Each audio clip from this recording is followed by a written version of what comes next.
ಬಂಧುಗಳೇ, ಎಲ್ರಿಗೂ ನಮಸ್ಕಾರ. ನಾವಿವತ್ತು ರಾಯಚೂರು ಜಿಲ್ಲೆಯ ಸಿಂಧನೂರು ತಾಲೂಕಿನ ಬಾದರ್ಲಿ ಹೋಬಳಿ ವ್ಯಾಪ್ತಿಯ ಅಲಬ್ನೂರು ಗ್ರಾಮ ಪಂಚಾಯತಿ ವ್ಯಾಪ್ತಿಯ ಬೆಳಗುರ್ಕಿ ಎನ್ನುವಂಥ ಗ್ರಾಮದಲ್ಲಿದ್ದೀವಿ.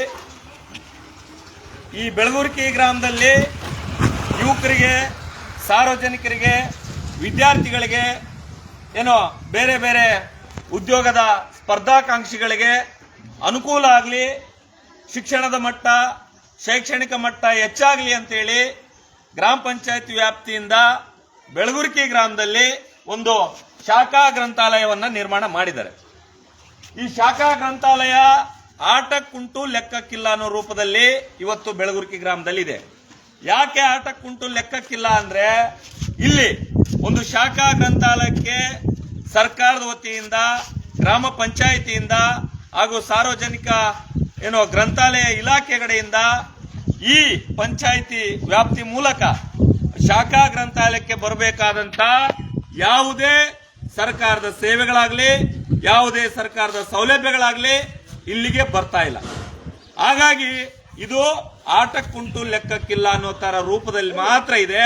ಇದರಿಂದನೇ ನೋಡಿ, ನಾನು ಹೇಳ್ಬೇಕಾದ್ರೆ ಗಂಟೆ ಹೊಡಿತು ಸತ್ಯ ಅಂತಾನೆ. ಯಾಕಂದ್ರೆ ದುರ್ಗಾದೇವಿ ಅಲ್ಲ, ಮಾರಮ್ಮ ದೇವಿ ದೇವಸ್ಥಾನ ಇದೆ. ನಾನು ಹೇಳೋದು ನಿಜ ಅನ್ನುವಂತ ರೂಪದಲ್ಲಿ ಆಟಕ್ಕುಂಟು ಲೆಕ್ಕಕ್ಕಿಲ್ಲ ಅನ್ನೋ ಹೆಸರು ಹೇಳಿದ್ಮೇಲೆ ಅಲ್ಲಿ ಗಂಟೆ ಹೊಡಿತು. ಯಾಕಂತಂದ್ರೆ ಇಲ್ಲಿ ಒಳ್ಳೆಯ ಪುಸ್ತಕಗಳಿಲ್ಲ, ಒಳ್ಳೆಯ ಶೌಚಾಲಯ ಇಲ್ಲ, ಒಳ್ಳೆಯ ಕುಡಿಯುವ ನೀರಿನ ವ್ಯವಸ್ಥೆ ಇಲ್ಲ.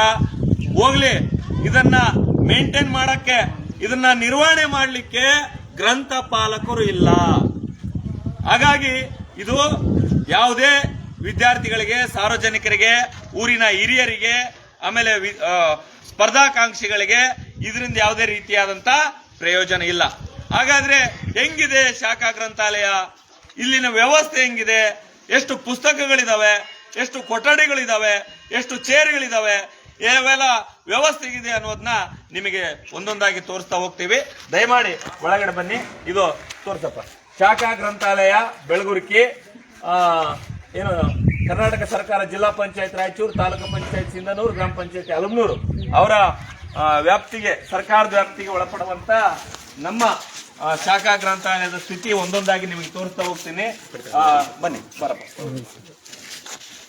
ಸ್ನೇಹಿತರೆ ನೋಡಿ, ಇದು ಕೊಠಡಿ.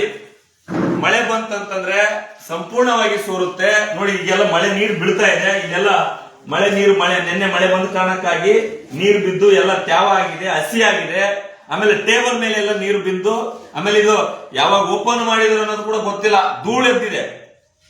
ಧೂಳೆದ್ದು ಇಲ್ಲೇನೋ ದೆವ್ವಗಳಿಗೆ, ಭೂತಗಳಿಗೆ, ಪಿಸಾಚಿಗಳಿಗೆ ಅನುಕೂಲ, ಇಲ್ಲಿ ವಿದ್ಯಾರ್ಥಿಗಳು ಕೂತ್ಕೊಂಡು ಅನುಕೂಲ ಆಗುತ್ತೋ ಬಿಡುತ್ತೋ ಗೊತ್ತಿಲ್ಲ. ಆದ್ರೆ ದೆವ್ವ, ಭೂತ, ಪಿಸಾಚಿಗಳಿಗೆ ಅನುಕೂಲ ಆದಂತ ವಾತಾವರಣವನ್ನ ನಿರ್ಮಾಣ ಮಾಡಿದ್ದಾರೆ. ನೋಡಿ, ಇಲ್ಲಿ ವೈರು, ಬೋರ್ಡ್ ಇದೆ, ಕರೆಂಟ್ ಇಲ್ಲ. ವೈರ್ ಇದೆ, ಸ್ವಿಚ್ಗಳಿಲ್ಲ. ನೋಡಿ, ಈ ರೂಮಲ್ಲಿ ಎಲ್ಲೇ ಒಂದು ನೋಡಿದಾಗ ಒಂದು ಲೈಟ್ ಇಲ್ಲ, ಒಂದು ಫ್ಯಾನ್ ಇಲ್ಲ, ಒಂದು ಯಾವುದೇ ರೀತಿಯಾದಂತ ಬೆಳಕಿನ ವ್ಯವಸ್ಥೆ ಇಲ್ಲ. ಇವ್ರಿಗೆ ಯಾವ ವ್ಯವಸ್ಥೆ ಇದೆ ಅಂತಂದ್ರೆ, ಸೂರ್ಯನ ಬೆಳಕೆ ಇವರಿಗೆ ಗತಿ. ಸೂರ್ಯ ಬೆಳಗಿದ್ರೆ ಇವರಿಗೆ ಬೆಳಕು ಇಲ್ಲ ಅಂತಂದ್ರೆ ಈ ಗ್ರಂಥಾಲಯಕ್ಕೆ ಒಂದು ಫ್ಯಾನ್ ಇಲ್ಲ, ಒಂದು ಲೈಟ್ ಇಲ್ಲ, ಒಂದು ಬೋರ್ಡ್ ಕೂಡ ಮೇಂಟೈನ್ ಮಾಡಕ್ಕಾಗಿಲ್ಲ. ಇಂಥ ದರಿದ್ರ ಪಂಚಾಯತಿಯವರು ಇವ್ರೇನ್ ಹೊಟ್ಟೆಗೆ ಏನಾದ್ರು ತಿಂತಾರೆ. ಏನ್ ತಿಂತಾರೆ ಅಂತಂದ್ರೆ ಇದ್ರ ಮೇಲೆ ಬಿಲ್ ಎತ್ಕೊಂಡು ತಿಂತಾರೆ. ಸಾವಿರಾರು ರೂಪಾಯಿ. ನಾನು ಪುಸ್ತಕ ಕೊಡಿಸ್ದೆ, ಲೈಟ್, ಕರೆಂಟ್ ಹೊಸದಾಗಿ ನಿರ್ಮಾಣ ಮಾಡಿದೆ, ಚೇರ್ ಕೊಡಿಸ್ದೆ, ಟೇಬಲ್ ಕೊಡಿಸ್ದೆ, ಇಲ್ಲಿ ಕಂಪ್ಯೂಟರ್ ಕೊಡಿಸ್ದೆ, ಆಮೇಲೆ ಇಲ್ಲಿ ಜೆರಾಕ್ಸ್ ಕೊಡಿಸ್ದೆ ಅಂತ ಹೇಳಿ ಲಕ್ಷ ಲಕ್ಷ ಲಕ್ಷ ಲಕ್ಷ ಲಕ್ಷ ಲಕ್ಷ ರೂಪಾಯಿಯನ್ನ ಬಿಲ್ ಮಾಡಿ ಗುಳುಮ್ ಅಂತ ನುಂಗೋಕಿದ್ದಾರೆ ಹೊರತು ಅಭಿವೃದ್ಧಿ ಮಾಡಕ್ಕಿಲ್ಲ. ಹಾಗಾಗಿ ಬನ್ನಿ, ನಿಮಗೆ ಇನ್ನೂ ತೋರಿಸ್ತಾ ಹೋಗ್ತೀನಿ. ಇವು ಓಬೇರಾಯನ್ ಕಾಲದ ಪುಸ್ತಕಗಳು, 2025-26ನೇ ಸಾಲಿನ ಪುಸ್ತಕಗಳಲ್ಲಿ ಇವೆಲ್ಲ ಮಹಾತ್ಮ ಗಾಂಧೀಜಿ ಕಾಲ, ಅಂಬೇಡ್ಕರ್ ಬಾಬಾ ಸಾಹೇಬ್ ಅಂಬೇಡ್ಕರ್ ಕಾಲದ ಪುಸ್ತಕಗಳು. ಅವೆಲ್ಲ ಹಳೆ ಪುಸ್ತಕಗಳು. ಈಗಿನ ಜನರೇಷನ್ಗೆ, ಈಗಿನ ವಿದ್ಯಾರ್ಥಿಗಳಿಗೆ, ಈಗಿನ ಮಕ್ಕಳಿಗೆ ಪ್ರಸ್ತುತಕ್ಕೆ ತಕ್ಕಂತ ಪ್ರಚಲಿತಕ್ಕೆ ತಕ್ಕಂತ ಪುಸ್ತಕಗಳು ಬೇಕು. ಅದರಿಂದ ಜ್ಞಾನ ಸಂಪತ್ತು ಹೆಚ್ಚುತ್ತೆ. ಆಮೇಲೆ ಅಪ್ಡೇಟ್ ಆಗಿರುತ್ತೆ. ನಾವು 1947 ಕಾಲದ ಪುಸ್ತಕಗಳು ಓದಿ 2025-26 ಕಲಿಯೋದೇನಿದೆ ನೋಡಿ, ಇವೆಲ್ಲವೂ ಕೂಡ ಹಳೆಯ ಪುಸ್ತಕಗಳು. ಇವೆಲ್ಲ ನೋಡಿ, ಕಥೆ ಪುಸ್ತಕಗಳು, ಒಳ್ಳೆ ಒಳ್ಳೆಯ ಜ್ಞಾನ ಸಂಪಾದನೆ ಮಾಡುವಂತ ಪುಸ್ತಕಗಳು, ಆಮೇಲೆ ವಿದ್ಯಾರ್ಥಿ ಜೀವನದ ಭವಿಷ್ಯವನ್ನ ಉಜ್ವಲಗೊಳಿಸುವಂತ ಪುಸ್ತಕಗಳು ಇರಬೇಕಾಗಿತ್ತು. ಇವ್ಯಾವ ಅಂಕ್ಲಿಪ್ಗಳು 1ನೇ ಕ್ಲಾಸ್ 2ನೇ ಕ್ಲಾಸ್ ಮಕ್ಕಳಿಗೆ ಆ ಬರೆಯಕ್ಕೆ ಏನೋ ಒಂದೆರಡು ಬರೆಯಕ್ಕೆ ಕೊಡ್ತಾರಲ್ಲ ಆ ತರದ ಪುಸ್ತಕಗಳು ನೋಡಿ. ಇವೆಲ್ಲವೂ ಕೂಡ ಖಾಲಿ ಎಲ್ಲಾ ಟೇಬಲ್ಗಳು ಕೂಡ ಖಾಲಿ ಇದೆ. ಇದು ನಾನು ಹೇಳ್ದಂಗೆ ಮುಂಚೆ ಹೇಳ್ದಂಗೆ ಆಟಕ್ಕುಂಟು ಲೆಕ್ಕಕ್ಕಿಲ್ಲ. ಏನೋ ಒಂದು ಬಿಲ್ ಎತ್ತಕ್ಕೆ ಏನೋ ಒಂದು ಅಧಿಕಾರಿಗಳು ಕೇಳಿದ್ರೆ ಇಲ್ಲಿ ಒಂದು ಏನೋ ಗ್ರಂಥಾಲಯ ಇದನ್ನು ತೋರ್ಸಕ್ ಮಾತ್ರ ಗ್ರಂಥಾಲಯ, ಅದು ಬಿಟ್ರೆ ಇಲ್ಲಿ ಯಾವುದೇ ರೀತಿಯಾದಂತ ಪ್ರಯೋಜನ ಇಲ್ಲ. ಸುಮ್ಮನೆ ಇಲ್ಲಿ ಬಂದು ಏನೋ ಹರಟೆ ಹೊಡೆಯಕ್ಕೆ ಕಾಲಹರಣ ಮಾಡಕ್ಕೆ ಸಮಯದ ಮೀರಕ್ಕೆ ಇಲ್ಲಿ ಇಂಥ ಪುಸ್ತಕಗಳಿದಾವೆ. ಹಾಗಾಗಿ ನಾನು ಮಾನ್ಯ ಗ್ರಾಮ ಪಂಚಾಯತಿ ಅಭಿವೃದ್ಧಿ ಅಧಿಕಾರಿಗಳಲ್ಲಿ ವಿನಂತಿ ಮಾಡ್ತಾ ಇದ್ದೀನಿ, ಒಂದು ಗ್ರಾಮ ಪಂಚಾಯತಿಗೆ ಗ್ರಂಥಾಲಯದ ನಿರ್ವಹಣೆಗಾಗಿ 1 ವರ್ಷಕ್ಕೆ 5 ಲಕ್ಷ ರೂಪಾಯಿ ಬರುತ್ತೆ. ಒಂದು ಗ್ರಾಮ ಪಂಚಾಯತಿಗೆ ಗ್ರಂಥಾಲಯದ ನಿರ್ವಹಣೆಗಾಗಿ ಮೇಂಟೈನ್ಗೋಸ್ಕರ 5 ಲಕ್ಷ ರೂಪಾಯಿ ದುಡ್ಡು ಬರುತ್ತೆ. ಆ 5 ಲಕ್ಷ ರೂಪಾಯಿ ದುಡ್ಡು ಎಲ್ಲೋಯ್ತು, ಯಾರು ಮನೆಗೆ ಹೋಯ್ತು, ಅಥವಾ ಯಾವ ಗ್ರಂಥಾಲಯವನ್ನ ನೀವು ಅಭಿವೃದ್ಧಿ ಮಾಡಿದಿರಿ? ಹಾಗಾಗಿ ನೋಡಿ, ಇವತ್ತು ಒಂದು ಪಂಚಾಯತಿ ಒಂದು ಗ್ರಂಥಾಲಯ ಅಂದಾಗ ಏನೆಲ್ಲ ಇರ್ಬೇಕಂತ ಒಂದು ಲಿಸ್ಟ್ ಇದೆ ನನ್ನ ಹತ್ರ, ತೋರಿಸ್ತೀನಿ ನಿಮಗೆ. ಬರಬ ಈ ಕಡೆಯಿಂದ ಒಂದು ಪಂಚಾಯತಿ ಅಂದಾಗ ಅಲ್ಲಿ ಒಂದು ಏನದು ಗ್ರಂಥಾಲಯ ಅಂತ ಅಂದಾಗ ಏನಿರ್ಬೇಕು ಏನಿರಬಾರ್ದು ಅನ್ನುವಂಥದ್ದನ್ನ ನಿಮ್ಗೆ ತೋರಿಸ್ತಾ ಹೋಗ್ತೇನೆ. ಒಂದು ನಿಮಿಷ.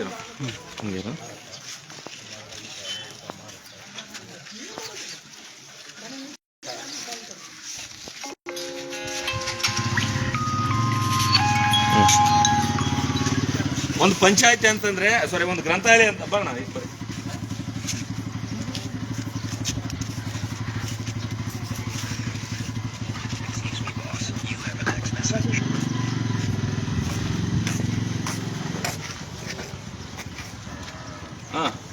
ಒಂದು ಪಂಚಾಯತಿಯಲ್ಲಿ ಪುಸ್ತಕ ಸೇವೆ ಇರಬೇಕಾಗತ್ತೆ. ಪುಸ್ತಕ ಅಂತಂದ್ರೆ ಇಲ್ಲಿನ ಅಂಕ್ಲಿಪಿಟ್ಟೆ 1ನೇ ಕ್ಲಾಸ್ 2ನೇ ಕ್ಲಾಸ್ ಮಕ್ಕಳಿಗೆ ಓದಕ್ಕೆ ಬರೆಯಕ್ಕಿಟ್ಟೆ ಅಂತಂದ್ರೆ ಅಲ್ಲ. ಸಾಹಿತ್ಯ, ಇತಿಹಾಸ, ವಿಜ್ಞಾನ, ಕೃಷಿ, ಸ್ಪರ್ಧಾತ್ಮಕ ಪರೀಕ್ಷೆಗಳಿಗೆ ಸೇರಿದಂತೆ ಎಲ್ಲಾ ಪುಸ್ತಕ ಸೇವೆ ಇರಬೇಕು. ಆಮೇಲೆ ಪುಸ್ತಕ ಸಾಲ ಸೇವೆ, ನಾವು ಮನೆಗೆ ತೆಗೆದುಕೊಂಡು ಹೋಗಿ ಓದ್ಕೊಂಡು ಅದ್ರ ಬಗ್ಗೆ ಮಾಹಿತಿ ಪಟ್ಟಿ ಮಾಡಿಕೊಂಡು ಮನೆಗೆ ತೆಗೆದುಕೊಂಡು ಹೋಗ್ಲಿಕ್ಕೆ ಪುಸ್ತಕ ಸೇವೆ ಇರಬೇಕು, ಸಾಲ ಸೇವೆ ಇರಬೇಕು. ಆಮೇಲೆ ಇಲ್ಲಿ ಸದಸ್ಯರನ್ನಾಗಿ ಮಾಡಬೇಕು. ಅದಾದ್ಮೇಲೆ ಪತ್ರಿಕೆ, ದಿನನಿತ್ಯ ಇಲ್ಲಿ ಮುಖ್ಯವಾದಂತ ಪತ್ರಿಕೆಗಳನ್ನ ಕೂಡ, ಮ್ಯಾಗಝಿನ್ಗಳನ್ನು ಕೂಡ ಇಲ್ಲಿ ಈ ಗ್ರಂಥಾಲಯಕ್ಕೆ ಮಾಡಬೇಕಾಗತ್ತೆ, ಕಳಿಸ್ಕೊಡ್ಬೇಕಾಗತ್ತೆ. ಪತ್ರಿಕೆ ಬರ್ತವೇನಣ್ಣ? ಪತ್ರಿಕೆ ಬರ್ತಾವ? ಮ್ಯಾಗಝಿನ್ಗಳು ಏನಾದ್ರು ಬಂದಿದಾವ? ಯಾವ ಕೂಡ ಬಂದಿಲ್ಲ. ಆಮೇಲೆ ಡಿಜಿಟಲ್ ಸೇವೆ. ಏನ್ ಡಿಜಿಟಲ್ ಸೇವೆ ಅಂತಂದ್ರೆ ಇಲ್ಲಿ ಕಂಪ್ಯೂಟರ್ ಇರಬೇಕಾಗತ್ತೆ, ಇಂಟರ್ನೆಟ್ ಇರಬೇಕಾಗತ್ತೆ. ಆಮೇಲೆ ಈ ಪುಸ್ತಕಗಳು ಆನ್ಲೈನ್ ಅಲ್ಲಿ ಹುಡುಕಾಡಿ ಓದ್ಕೊಂಡು ಅಥವಾ ಜ್ಞಾನ ಸಂಪಾದನೆ ಮಾಡಲಿಕ್ಕೆ ಈ ಪುಸ್ತಕಗಳು ಇರಬೇಕಾಗುತ್ತೆ. ಅದಾದ್ಮೇಲೆ ಡಿಜಿಟಲ್ ಕಲಿಕಾ ಕೇಂದ್ರಗಳು, ಡಿಜಿಟಲ್ ಒಂದು ದೊಡ್ಡದಾಗಿ ಒಂದೇನದು ಏನಂತಾರೆ ಅದಕ್ಕೆ, ಡಿಜಿಟಲ್ ಬೋರ್ಡ್, ಆ LED ಬೋರ್ಡ್ ಕೂಡ ಇರಬೇಕಾಗುತ್ತೆ. ಅದ್ಯಾವುದು ಕೂಡ ಇಲ್ಲ. ನೋಡಿದ್ರಲ್ಲಿ ಏನಿದೆ ಅಂತಂದ್ರೆ ಧೂಳೆತ್ತಿದ ರೂಮ್ ಇದೆ, ಹಾಳಾದ ಚೇರ್ಗಳಿದಾವೆ, ಮುರಿದೋಗಿರುವ ಟೇಬಲ್ಗಳಿದಾವೆ. ಇಷ್ಟು ಬಿಟ್ರೆ ಕರೆಂಟ್ ಇಲ್ಲ, ಫ್ಯಾನ್ ಇಲ್ಲ, ಏನಿಲ್ಲ. ಈಗ ಸಾರ್ವಜನಿಕರು ಮಾತಾಡ್ತಾರೆ. ಅದಕ್ಕಿಂತ ಪೂರ್ವದಲ್ಲಿ ಕುಡಿಯುವ ನೀರು, ಒಂದು ಗ್ರಂಥಾಲಯದಲ್ಲಿ ಕುಡಿಯುವ ನೀರು ಇರಬೇಕಾಗತ್ತೆ. ನೀರಿದಾವೇನಣ್ಣ? ಕುಡಿಯೋ ನೀರಿಲ್ಲ. ಸಾಕಷ್ಟು ಕುರ್ಚಿ ಇರಬೇಕು, ಸಾಕಷ್ಟು ಮೇಜ್ ಇರಬೇಕು, ಸಾಕಷ್ಟು ಅಗತ್ಯ ಮೂಲ ಸೂಕ್ತವಾದಂತ ಸುರಕ್ಷಿತವಾದಂತ, ಇವೆಲ್ಲಕ್ಕಿಂತ ಮೀರಿ ಸುರಕ್ಷಿತವಾದಂತ ಕಟ್ಟಡ ಇರಬೇಕು. ಇದು ಸುರಕ್ಷಿತನ ಅಸುರಕ್ಷಿತನ? ಅಸುರಕ್ಷಿತವಾದಂತ ಕಟ್ಟಡ. ಒಳಗಡೆ ಹೋದ್ರೆ ಯಾವಾಗ ತಲೆ ಮೇಲೆ ಛತ್ತು ಬೀಳುತ್ತಂತ ಗೊತ್ತಿಲ್ಲ, ಯಾವಾಗ ನಮ್ ಜೀವ ಹೋಗುತ್ತಂತ ಕೂಡ ಗೊತ್ತಿಲ್ಲ. ಅಂತ ಕಟ್ಟಡದಲ್ಲಿ ನಾವು ಗ್ರಂಥಾಲಯವನ್ನ ನಿರ್ಮಾಣ ಮಾಡಿದೀವಿ. ಅದ್ರ ಜೊತೆಗೆ ಕಂಪ್ಯೂಟರ್ ಇರಬೇಕಾಗತ್ತೆ, ಇಂಟರ್ನೆಟ್ ಇರಬೇಕಾಗತ್ತೆ, ಕುಡಿಯುವ ನೀರು ಇರಬೇಕಾಗತ್ತೆ, ಶೌಚಾಲಯ ಇರಬೇಕಾಗತ್ತೆ. ಅದಾದ್ಮೇಲೆ ಸಮರ್ಪಕವಾದಂತ ಆಸನಗಳು ಇರಬೇಕಾಗತ್ತೆ. ಆದ್ರಿಂದ ಇಲ್ಲೆಲ್ಲವೂ ಕೂಡ ಯಾವ ಕೂಡ ಇಲ್ಲ. ನಾನೇನು ಇಷ್ಟೊತ್ತು ಭಾಷಣ ಮಾಡಿದ್ನಲ್ಲ, ನಾನೇನು ಇಷ್ಟೊತ್ತು 15-20 ಅಂಶಗಳನ್ನು ಹೇಳಿದ್ನಲ್ಲ, ಏನೆಲ್ಲ ಸೇವೆಗಳು ಇರಬೇಕು, ಸೌಲಭ್ಯಗಳು ಇರ್ಬೇಕಂತ, ಅದ್ಯಾವುದು ಕೂಡ ಇಲ್ಲ. ಹಾಳಾಗಿರೋ ಕಟ್ಟಡ ಇದೆ, ಮುರಿದೋಗಿರೋ ಚೇರ್ಗಳಿದಾವೆ, ಏನದು 1-2 ಟೇಬಲ್ಗಳಿದಾವೆ, ಒಂದು ಮಗ್ಗಿ ಪುಸ್ತಕ, ಅಂಕ್ಲಿಪ್, ಆ ಪುಸ್ತಕಗಳು ಬಿಟ್ರೆ ಮಿತ್ತೆ ಇಲ್ಲಿ ಏನು ಇಲ್ಲ. ಹಾಗಾಗಿ ನಾನು ಹೇಳ್ದಂಗೆ 1 ವರ್ಷಕ್ಕೆ ಒಂದು ಗ್ರಾಮ ಪಂಚಾಯತಿಗೆ ಗ್ರಂಥಾಲಯದ ನಿರ್ವಹಣೆಗಾಗಿ ಮೇಂಟೈನ್ಗೋಸ್ಕರ 5ರಿಂದ 7 ಲಕ್ಷ ರೂಪಾಯಿ ಅನುದಾನ ಬರುತ್ತೆ. ಆ ಅನುದಾನ ಎಲ್ಲೋಗ್ತು ಅನ್ನೋದನ್ನ ಕೂಡ ನಾವು ತಿಳಿದುಕೊಳ್ಬೇಕಾಗಿದೆ. ಹಾಗಾಗಿ ಇವತ್ತು ಬೆಳಗುರ್ಕಿ ಗ್ರಾಮದ ನನ್ನ ವಿದ್ಯಾರ್ಥಿ ಮಿತ್ರರು, ನಮ್ಮ ಆಲಂಬಾಷ್ ಅಂತ ಹೇಳಿ, ನಮ್ಮ ನಿನ್ನ ಹೆಸರೇನಪ್ಪ ಭೀಮಣ್ಣ ಅಂತ ಹೇಳಿ, ಮತ್ತೆ ನಮ್ಮ ಶಿವಪ್ಪ ಅಂತ ಹೇಳಿ, ಇವರೆಲ್ಲ ಆತ್ಮೀಯರು ನಮ್ಮೂರಿನ ಮಕ್ಕಳಿಗೋಸ್ಕರ, ನಮ್ಮೂರಿನ ವಿದ್ಯಾರ್ಥಿಗಳಿಗೋಸ್ಕರ ಇಲ್ಲೇನೆ ಇಂಥ ಬೆಳಗೂರಿಕೆ ಅನ್ನುವಂಥ ಗ್ರಾಮದಲ್ಲಿ ಸುಮಾರು 15ರಿಂದ 20 ಜನ ಧಾರವಾಡಕ್ಕೆ, ಬೆಂಗಳೂರಿಗೆ, ವಿಜಯಪುರಕ್ಕೆ ಹೋಗಿ ಕೋಚಿಂಗ್ ತೆಗೆದುಕೊಂಡು ಅಲ್ಲಿ 15-20 ಸಾವಿರ ರೂಪಾಯಿ ದುಡ್ಡು ಕಟ್ಟಿ ಆಮೇಲೆ ಅಲ್ಲಿ ಏನದು ಪ್ರೈವೇಟ್ ರೂಮ್ಗಳನ್ನ ಏನೋ 3,000, 4,000, 5,000 ಕೊಟ್ಟು PG ಮಾಡಿ ಓದುವಂತ ಅನಿವಾರ್ಯತೆ ಏನಿದೆ? ಇಲ್ಲೇನೆ ಒಳ್ಳೆ ಮೂಲಭೂತ ಸೇವೆಗಳನ್ನ ಕೊಟ್ರೆ ನಮ್ಮ ಮಕ್ಕಳು ಯಾವುದೋ ಧಾರವಾಡಕ್ಕೆ, ಬೆಂಗಳೂರಿಗೆ, ಯಾವ್ದು ವಿಜಯಪುರಕ್ಕೆ ಹೋಗದೇನೆ ಇಲ್ಲೇ ವಿದ್ಯಾರ್ಥಿಯನ್ನ ಉಜ್ವಲ ಭವಿಷ್ಯನ ಕಟ್ಕೋಬೇಕಾಗಿದೆ. ಹೀಗಾಗಿ ಇಂಥ ವಾತಾವರಣ ತೋರಿಸ್ಬೇಕನ್ನ ಕಾರಣಕ್ಕೋಸ್ಕರ ನಾನು ಬೆಳಗುರ್ಕಿ ಗ್ರಾಮದ ಎಲ್ಲ ನನ್ನ ಮಿತ್ರರ ಜೊತೆಗೂಡಿ ಲೈವ್ ಬಂದು ಈ ಶಾಖಾ ಗ್ರಂಥಾಲಯದ ವಾತಾವರಣವನ್ನ ಮತ್ತೆ ವಾಸ್ತವ ಪರಿಸ್ಥಿತಿಯನ್ನ ನಿಮಗೆ ಅನಾವರಣ ಮಾಡಿದ್ದೀನಿ. ಈಗ ಏನೆಲ್ಲ ಸಮಸ್ಯೆ ಇದೆ ಅನ್ನೋದನ್ನ ನಮ್ಮ ಭೀಮಣ್ಣ ಅವ್ರು ಹೇಳ್ತಾರೆ. ಯಾಕಂತಂದ್ರೆ ಇವರು ಇಲ್ಲೇ ಇರುವಂತವ್ರು, ಓದಿ ಕಷ್ಟಪಟ್ಟು ಓದಿ ಏನೋ ಒಂದು ಉದ್ಯೋಗ, ಸರ್ಕಾರಿ ಉದ್ಯೋಗ ಪಡಿಬೇಕಂತ ಆಸೆ ಇರುವಂತವ್ರು ಏನ್ ಹೇಳ್ತಾರ ಅನ್ನೋದನ್ನ ಕೇಳೋಣ. ಮಾತ್ರ ಹತ್ರ ಬರೋಣ ಅಣ್ಣ. ಏನಪ್ಪ, ಹೆಂಗೈತೆ ನಿಮ್ಮ ಗ್ರಂಥಾಲಯ? ಎಲ್ಲರಿಗೂ ನಮಸ್ಕಾರ. ಇಲ್ಲಿ ಕುಡಿಯ ನೀರಿನ ವ್ಯವಸ್ಥೆ ಇಲ್ಲ ಸರಿಯಾಗಿ, ಅಂದ್ರೆ ಫ್ಯಾನ್ ಇಲ್ಲ, ಲೈಟ್ ಇಲ್ಲ. ಪುಸ್ತಕಗಳು ಮೊದಲೇ ಇಲ್ಲ, ಶೌಚಾಲಯ ಇಲ್ಲ, ಏನಿಲ್ಲ. ಅಂದ್ರೆ ಕಂಪ್ಯೂಟರ್ ಇಲ್ಲ ಸರ್, ಕಂಪ್ಯೂಟರ್ ಇಲ್ಲ, ಏನಿಲ್ಲ. ಅಂದ್ರೆ ಇಲ್ಲಿ ಯಾವ್ದೋ ಒಂದು ಗ್ರಂಥಾಲಯ ಮಾಡಿರ ಅಂದ್ರೆ ಇದಕ್ಕೇನು ಸರ್ಕಾರ ಸೌಲಭ್ಯಗಳು ಯಾವ ಬಂದವ ಯಾವ ಇಲ್ಲ. ಅಂದ್ರೆ ನಮಗೆ ಹೋಗಿ ನಾವು ಏನು ಕೇಳ್ತೀವಿ ಅಂದ್ರೆ ಅವ್ರು ಯಾರು ನಮ್ಗೆ ಏನು ಹೇಳಿಲ್ಲ. ನಾವು ಏನಾನ ಕೇಳಿವಂದ್ರ ಯಾವ್ದು ಲೇಡೀಸ್ ಐತೆ, ಆ ಥರ ಐತಿ, ಈ ಥರ ಅಂತ ಮಾತಾಡ್ತಾರೆ ಎಲ್ಲರೂ. ನಾವು ಕೇಳಕ್ ಹೋದ್ರ ಮತ್ತೆ ಅವ್ರೇ ಹಂಗಾಯ್ತು ಹಿಂಗಾಯ್ತು ಅಂತ ಕೇಳ್ತಾರೆ ಸರ್, ಎಲ್ಲ ಕೇಳ್ತಾರೆ ಸರ್. ಏನಾದ್ರು ಕಾನೂನು ಬಗ್ಗೆ ಪ್ರಶ್ನೆ ಮಾಡಿದ್ರೆ, ಗ್ರಂಥಾಲಯ ಪ್ರಶ್ನೆ ಮಾಡಿದ್ರೆ ಎದುರಿಸುವಂತದ್ದು, ಬೆದರಿಸುವಂತದ್ದು, ಅವರಿಗೆ ಬೇರೆ ಬೇರೆ ರೂಪದ ಚೂ ಬಿಟ್ಟು ಅವರ ಹಕ್ಕುಗಳನ್ನ ಮೊಟಕುಗೊಳಿಸುವಂತದ್ದು ಮಾಡ್ತಾ ಇದೆ. ನಾವ್ಯಾರು ಕೂಡ ವಿದ್ಯಾರ್ಥಿಗಳಾಗಿರ್ಬೋದು, ಊರಿನ ಗ್ರಾಮಸ್ಥರಾಗಿರ್ಬೋದು, ಯಾರ ಅಪ್ಪನ ಮನೆ ಆಸ್ತಿಯನ್ನ ಕೇಳ್ತಾ ಇದ್ದೀರನಪ್ಪ. ಏನಾದ್ರು ಒಂದ್ 2 ಎಕರೆ ಹೊಲ ಬಿಟ್ಕೊಡ್ರಿ, 2 ಎಕರೆ 2 ಗುಂಟೆ ಜಾಗ ಬಿಟ್ಕೊಡಿ ಅಂತ ಕೇಳ್ತಾ ಇಲ್ಲ. ಸರ್ಕಾರ ನಮಗಾಗಿನೇ, ನಮಗೆ ನೋಡಿ, ನಿಮಗೆ ಸಾರ್ವಜನಿಕರಿಗೆ ಎಷ್ಟೋ ಜನ ಗೊತ್ತಿಲ್ಲ, ನಾವೆಲ್ಲ ಕರೆಂಟ್ ಬಿಲ್ಲು, ವಾಟರ್ ಬಿಲ್ಲು, ಮನೆ ಬಿಲ್ಲು, ರಸ್ತೆ ಬಿಲ್ ಅಂತ ಏನು ವಸೂಲಿ ಕರ ಕಟ್ತೀವಲ್ಲ, ಏನ್ ಕರ ಅಂತಾರಲ್ಲ ಅದಕ್ಕೆ ಏನಂತಾರೆ, ಇನ್ನೊಂದು ಟ್ಯಾಕ್ಸ್ ಕಟ್ಟಿರೋದು. ಅದರಲ್ಲಿನೇ 15% ಗ್ರಂಥಾಲಯದ ಅಭಿವೃದ್ಧಿಗೆ, 15% ರಸ್ತೆಗೆ, 15% ಚರಂಡಿಗೆ, 15% ಮನೆಗೆ, 15% ಅಂತೇಳಿ ಈ ತರ ಭಾಗವಾಗಿ ಎಲ್ಲರಿಗೂ ಕೂಡ ಅನುಕೂಲವಾಗೋ ತರ ಮಾಡಬೇಕು. ಆದ್ರೆ ಇವ್ರು ಯಾರಾದ್ರೂ ಮಾಡ್ತಾ ಇದಾರಾ? ಯಾವುದೋ ಒಂದು ರಸ್ತೆ ನಿರ್ಮಾಣ ಮಾಡಿ, ಯಾವುದೋ ಒಂದು ಚರಂಡಿ ನಿರ್ಮಾಣ ಮಾಡಿ ಅದನ್ನೇ 5 ವರ್ಷ ಓಡಿಸ್ಬಿಡ್ತಾರೆ. ಇದನ್ನ ಹೇಳ್ತಾ ಇದ್ರು ನಾನು ಬಂದಾಗ, ಇಲ್ಲಣ್ಣ ಇದು ಸಮುದಾಯ ಭವನ ಇತ್ತು, ಇದನ್ನ ಹೊಸದಾಗಿ ಮಾಡಿವಿ ಅಂತ ಹೇಳಿ ಪೇಂಟ್ ಹೊಡೆದು ಇದ್ರ ಮೇಲೇನೆ ಬಿಲ್ ಎತ್ಕೊಂಡಿದ್ದಾರೆ ಅನ್ನುವಂತ ಆರೋಪಗಳು. ಇಂಥ ಆರೋಪಗಳನ್ನು ಎದುರಿಸುತ್ತಿರುವ ಮಾನ್ಯ ಅಲ್ಮನೂರು ಗ್ರಾಮ ಪಂಚಾಯಿತಿ ಅಭಿವೃದ್ಧಿ ಅಧಿಕಾರಿಗಳೇ, ನೀವು ದಯಮಾಡಿ ಈ ಗ್ರಂಥಾಲಯಕ್ಕೆ ಸರ್ಕಾರದ ವತಿಯಿಂದ ಇರುವಂತ ಎಲ್ಲಾ ವ್ಯವಸ್ಥೆಗಳನ್ನ ಕಡ್ಡಾಯವಾಗಿ ಮತ್ತೆ ಶೀಘ್ರವಾಗಿ ಮಾಡಿಕೊಡ್ಬೇಕು. ಈಗ ಊರಿನ ಮುಖಂಡರಾದಂತ ನಮ್ಮ ಶಿವಪ್ಪ ಅವರು ಇದ್ದಾರೆ, ದಯವಿಟ್ಟು ಮಾತಾಡಿ. ಹೆಂಗಿದೆ ನಿಮ್ಮ ಗ್ರಂಥಾಲಯ, ಏನ್ ಸಮಸ್ಯೆ? ಸರ್ ಎಲ್ಲ ಮಾಡಿರ್ತಾರ, ಆದ್ರಪ್ಪ ಅಂದ್ರೆ ಬಂದು ಓದ್ಬೇಕಂತಂದ್ರೆ ಇಲ್ಲಿ ಏನು ಸೌಲಭ್ಯ ಇಲ್ಲ. ಎಲ್ಲ ಮಾಡ್ಯಾರ, ಖರ್ಚು ವೆಚ್ಚ ಎಲ್ಲ ಮಾಡ್ಯಾರ. ಬಂದು ಕುಂದಿರ್ತಾರಂದ್ರೆ ಸರಿಯಾದಂತ ಬುಕ್ ಕಾಣೋದು ಇದ್ದಂಗಿಲ್ಲ. ಆಮೇಲೆ ನೀವು ಏನ್ ಹೇಳಿದ್ರು ಡಿಜಿಟಲ್ ಹೇಳಿದ್ರೆ ಅದು ಇಲ್ಲ. ಆಮೇಲೆ ಬಂದು ಕುಂತ್ಕೊಂತಾರ, ಮತ್ತೆ ಕುಡಿಯೋ ನೀರು ಅಂತ ಹೇಳ್ತಾರೆ, ಅದು ಇಲ್ಲ. ಆಮೇಲೆ ಛತ್ತು ಸೋರ್ದಕ್ಕೆ ಅದೆಲ್ಲ ಸರಿಯಾಗಿ ಮಾಡಿಲ್ಲ, ಕರೆಂಟ್ ಇಲ್ಲ. ಈಗ ಒಂದ್ 2-3 ಚೇರ್ ಅದಾವ, ಭಾಳ ಜನ ಬರ್ತಾರ, ಕುಂದ್ರಕ್ಕೆ ವ್ಯವಸ್ಥೆ ಇಲ್ಲ. ಕೆಲವು ಬುಕ್ಗಳಿದ್ದು ಅಂತ ಹೇಳಿ ನಾವು ಹುಡುಗ ಬುಕ್ಕ ಸಮಯ ಎಲ್ಲ ಅರ್ಧಕ್ಕರ್ಧ ಕಾಣ್ತಾ ಇಲ್ಲ. ಏನ್ ತಂದೆ ಇಟ್ಟಾರ, ಏನ್ ಮಾಡ್ಯಾರ ಹೇಳಿದಲ್ಲಪ್ಪ, ಇಲ್ಲ ಸರ ಬುಕ್ ಇಲ್ಲದ್ರಂಗ ಅದನ್ನ ಸರಿಯಾಗಿ ನಿರ್ವಹಣೆ ಮಾಡ್ರ, ಅದಕ್ಕೇನು ಖರ್ಚಾಗೈತೆ, ಅದು ಪ್ರಯೋಜನ ಆಗ್ಬೇಕು. ಅದು ಯಾರಿಗೆ ಊರಿಗೆ ಬಂದು ಕುಂತ್ಕೊಂಡು ಅವ್ರು ಹೇಳಿದ ನಿರುಪಾದಿ ಅವರು ಅಲ್ಲಿಗೆ ಬಿಜಾಪುರಕ್ಕ, ಆಮೇಲೆ ಈ ಧಾರವಾಡಕ್ಕೆ ಹೋಗಿ ಓದ್ತಾರ. ಅಲ್ಲಿ ಓದಕ್ಕಾಗಲಾರ್ದ ಬಂದ್ ಕಳಿಸಿ ಇಲ್ಲೆಲ್ಲ ಓದ್ತಾ ಇದಾವ. ಬಡವರು ಬಗ್ಗರು ಅಲ್ಲಿಗೆ ಹೋಗಿ ಓದಕ್ಕಾಗಲ್ಲ. ನಮ್ಮೂರಾಗೆ ಗ್ರಂಥಾಲಯ ಐತಿ, ಬಂದ್ ಕಳಿಸಿ ಅಲ್ಲಿರ್ತಕ್ಕಂಥ ವಿಷಯಗಳು ಅಥವಾ ಬುಕ್ ಇನ್ನೊಂದು ತಂದು ಇಲ್ಲಿ ಇಟ್ಟಾಗ ಅವ್ರು ಓದ್ಕೊಂಡು ಇಲ್ಲೇ ಜ್ಞಾನ ಪಡ್ಕೊಂತಾರ ಅಂತ ಹೇಳಿ ಕಳಿಸಿ ಅವ್ರು ಹೇಳಿದ್ರು. ಭಾಳ ಒಳ್ಳೇದು. ಇದನ್ನ ಎಚ್ಚರಿಕೆಯಿಂದ ಸ್ವಲ್ಪ ಇದನ್ನ ಏನು ನೋಡ್ಬೇಕು, ಎಲ್ಲ ಯಾರು ಪಂಚಾಯತಿಯರು ಅಧಿಕಾರಿಗಳು ನೋಡ್ಕೇಸಿದ್ ಏನೈತೆ ಫಸ್ಟ್ ಅದನ್ನ ಇದನ್ನ ಯಾರು ಇನ್ಚಾರ್ಜ್ ಮಾಡ್ತಾರ, ಏನು ಇದಕ್ಕೆ ಯಾರನ್ನ ಇನ್ಚಾರ್ಜ್ ಇದ್ರೆ ಯಾರು ಇನ್ಚಾರ್ಜ್. ನಾಳೆ ಯಾವನಾದ್ರು ಬಂದು ಬೀಗ ಹೊಡೆದು ಒಳಗೆ ಹೋಗಿ ಏನೇ ಅವ್ಯವಹಾರ ಮಾಡಿದ್ರು ಕೂಡ, ಒಳಗಡೆ ಇಸ್ಪೀಟ್ ಆಡಿದ್ರು ಕೂಡ, ಜೂಜ್ ಆಡಿದ್ರು ಕೂಡ, ಎಣ್ಣೆ ಕುಡಿದ್ರು ಕೂಡ, ಸರಾಯಿ ಕುಡಿದ್ರು ಕೂಡ ಇಲ್ಲಿಗೆ ಯಾರು ಹೇಳೋರಿಲ್ಲ, ಕೇಳೋರಿಲ್ಲ. ಪಂಚಾಯತ್ ಇದನ್ನ ಗಮನ ಹರಿಸ್ಬೇಕು. ಹರಿಸಿ ಏನೈತೆ ಅದನ್ನ ಸರಿಯಾಗಿ ನಿರ್ವಹಣೆ ಮಾಡ್ಬೇಕು. ನಿರ್ವಹಣೆ ಏನು ಗ್ರಂಥ ಪಾಲಕರೇ ಇಲ್ಲ ಇಲ್ಲಿ. ಯಾಕಂದ್ರೆ ಎಲ್ಲ ಬಂದು ಕುತ್ಕೊಂಡು ನಾಳೆ ನೀನು ಇರುವಂತ ಇಲ್ಲಿ 2-3 ಟೇಬಲ್ಗಳಿದಾವೆ ಚೆನ್ನಾಗಿರುವಂತವು, ಅವ್ನು ಹೊತ್ಕೊಂಡು ಹೋದ್ರು ಕೂಡ ಯಾರು ಕೇಳೋರಿಲ್ಲ. ಇಲ್ಲಿ ಒಂದು 15-20 ಚೇರ್ ಇದಾವೆ. ಯಾವ್ದಾದ್ರು ಮದುವೆ ನಡೀತೈತೆಪ್ಪ ಅಂದ್ರೆ ಅರ್ಜೆಂಟಿಗೆ ನಾನು ಚೇರ್ ಇಲ್ಲಪ್ಪ ಅಂದ್ರೆ ದಯವಿಟ್ಟು ಇಲ್ಲಿ ಬಂದು ತಗೊಂಡೋಗಿ ಕಾರ್ಯಕ್ರಮ ಮಾಡಿ ಮತ್ತೆ ಇಡ್ಬೋದು ಅಂತ ವ್ಯವಸ್ಥೆ. ಬಾಡಿಗೆ ಕೊಡೋ ತರ ಇದೆ ಇಲ್ಲಿ. 5 ರೂಪಾಯಿ ಒಂದು ಬಾಡಿಗೆ ಚೇರ್ ತಗೊಂಡು ಕೂಡ ಹೋದ್ರು ಕೂಡ ಇಲ್ಲಿ ಯಾರು ಕೇಳೋರಿಲ್ಲ. ಮೊದಲಿಗೆ ಲೈಟ್ ಇಲ್ಲ, ಬಿಲ್ಡಿಂಗ್ ಅಂತ ಸೋರ್ತಾ ಇದೆ, ನೀವು ನೋಡಿದ್ರಿ. ಇಂತ ವ್ಯವಸ್ಥೆ ಇದಾವೆ. ಈಗ ನಾವು ಏನು ಬೆಳಗುರ್ಕಿ ಗ್ರಾಮದ ಯುವಕರು ಮತ್ತೆ ಸಮಾನ ಮನಸ್ಕರು ಮತ್ತೆ ಯುವಕರು ಎಲ್ಲರೂ ಸೇರ್ಕೊಂಡು ಈಗ ಗ್ರಾಮ ಪಂಚಾಯತಿ ಅಭಿವೃದ್ಧಿ ಅಧಿಕಾರಿಗಳಿಗೆ ಮನವಿ ಕೊಟ್ಟು ಈ ಗ್ರಂಥಾಲಯ ಒಂದು ಅಭಿವೃದ್ಧಿ ಆಗ್ಬೇಕು, ಒಂದು ಸುವ್ಯವಸ್ಥೆಗೆ ಬರಬೇಕು. ಯಾರು ಇನ್ಚಾರ್ಜ್ ಇದಾರ ಅವರು ದಯವಿಟ್ಟು ಯಾರು ಬಂದು ಆಮೇಲೆ ಇನ್ಚಾರ್ಜ್ ಗ್ರಂಥಪಾಲಕರಿಗೆ ಬಂದು ಕಾರ್ಯನಿರ್ವಹ 8,500 ಇದೆ ತಿಂಗಳಿಗೆ.